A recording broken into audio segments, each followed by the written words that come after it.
Hello, this is teddygaming and welcome back to another preview on the Teenage Mutant Ninja Turtles TMNT The Samurai Adventures issue number 12.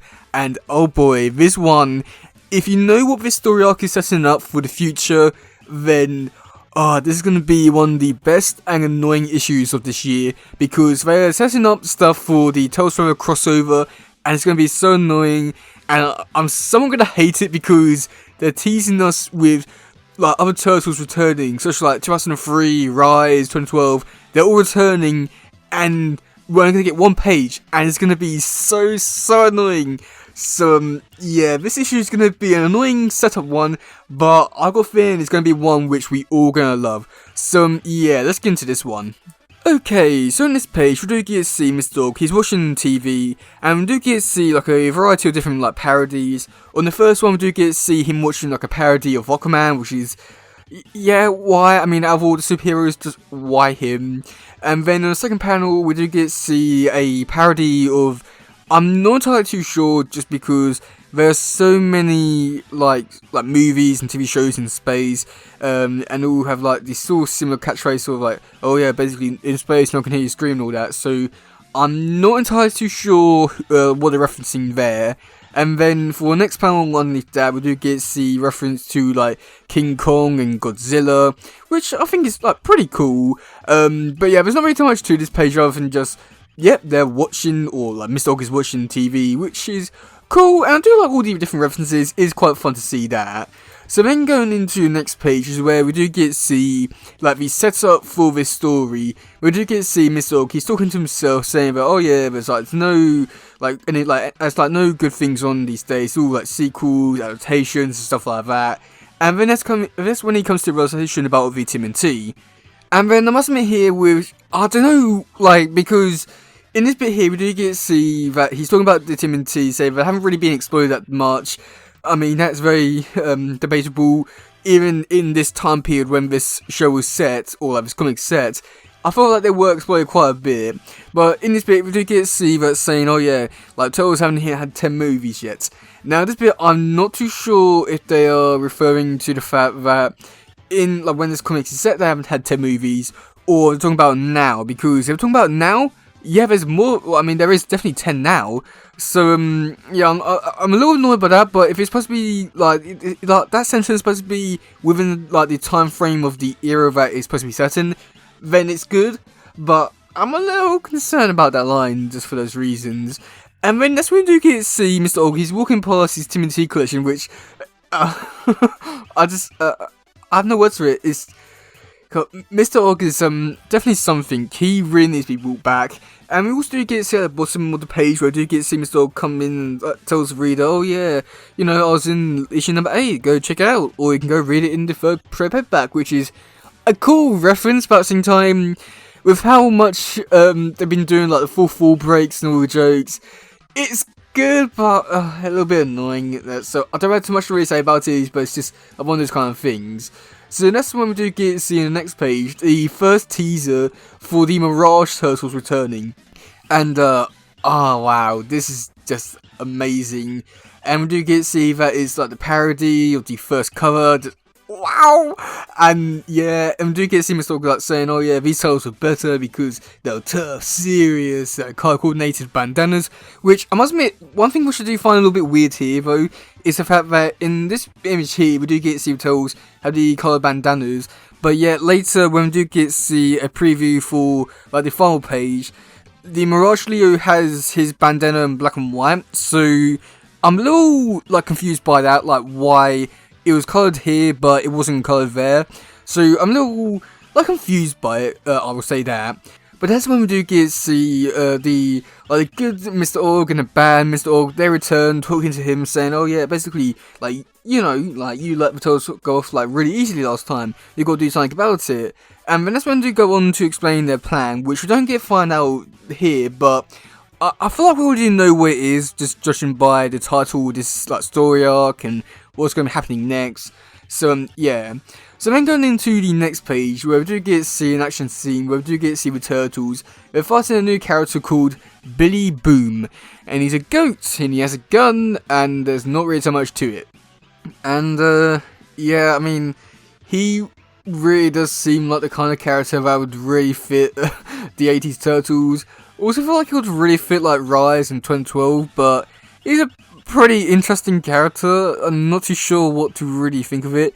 When I first heard his name, I was thinking of that character from the Saki Jimbo TV show, like Chickabooma.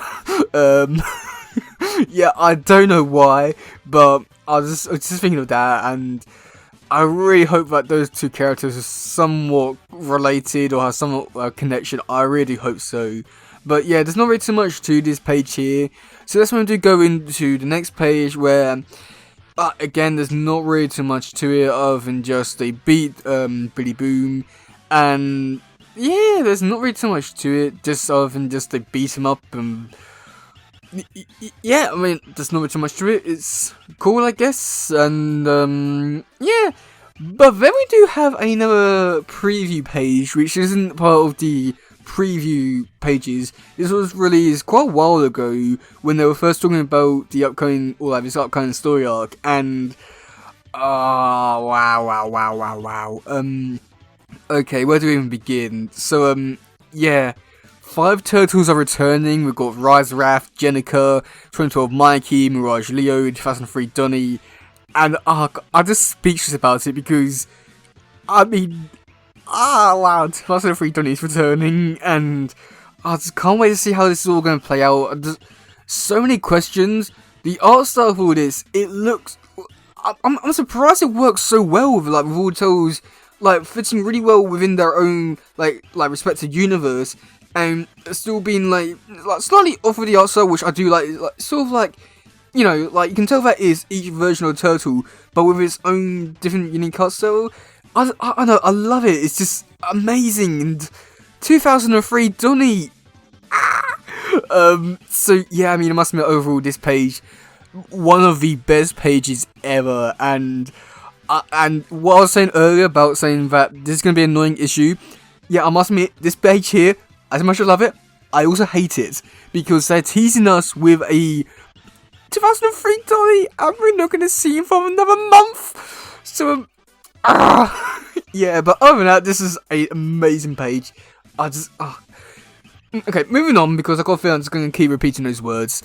Yeah, okay, so for the description for this issue, so the description is, as promised, Mr. Ogg is back, as his last attempt to punish the Timothy wisecracking ways and meta mannerisms failed, but he's still got a few surprises up his sleeve. He devised several challenges, and if the Turtles win, he'll never bring up the fourth wall breaking again. If they lose though, the consequences will be dire. They'll be wiped from existence. Let the games begin with part 1 of the Ogg Olympics. So, yeah, just, wow, I don't really know where to begin with this one, just because it doesn't reveal all too much, and it feels like it's just more of a general description overall for the story arc, which is, you know, it's good and all, but I feel like, I mean, I'm not too sure if the Turtles will win or lose, or if Mr. Ogg will just, basically, sort of, come up with, new rules at the end of it. So many questions about all of it, but either way, the Turtles are returning. So, yeah, okay, let's look at the covers. So, for cover A, which is done by Sarah Meyer, who's also going to be doing the artwork for this issue, and we do get to see Mr. Ogg, he has the Turtles in a vase.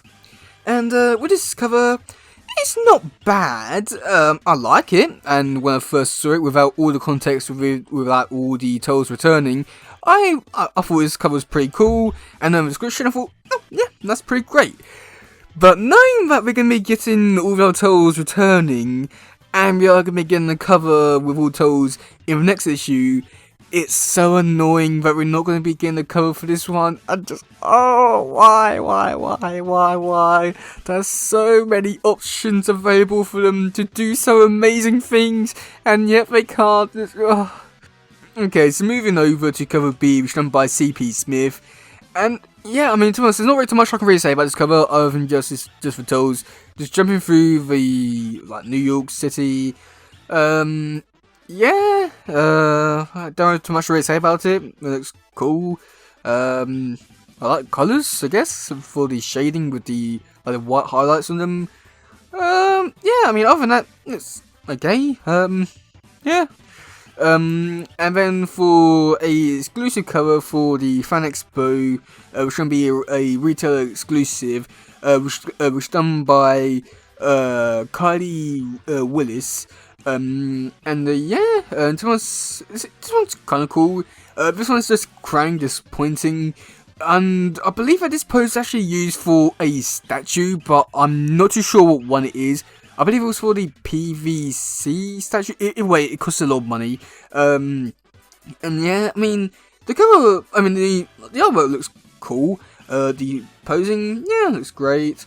I think the thing that really catches my eye towards this one is just the texture towards it. I'm not too sure what to really say about it. It's like a crystal diamond-y texture pattern towards it, which I think really stands out for being really unique. And I'm not too sure if there's gonna be a different kind of texture on the cover or something along those kind of lines. But I do love the look of this one. This is a really different, a really unique art style towards it, which I think really adds onto it. So yeah, let me know in the comment section below what do you think about this preview. Are you looking forward to it? Are you not? Are you looking forward to the return of the other turtles? I mean, of course you are. So yeah, just wow, oh my god, I can't believe 2003 Turtles are returning. Wow! Yeah, that's it for today, guys. If you do some, please share. Let's just grab on stuff. Goodbye, yo, bye.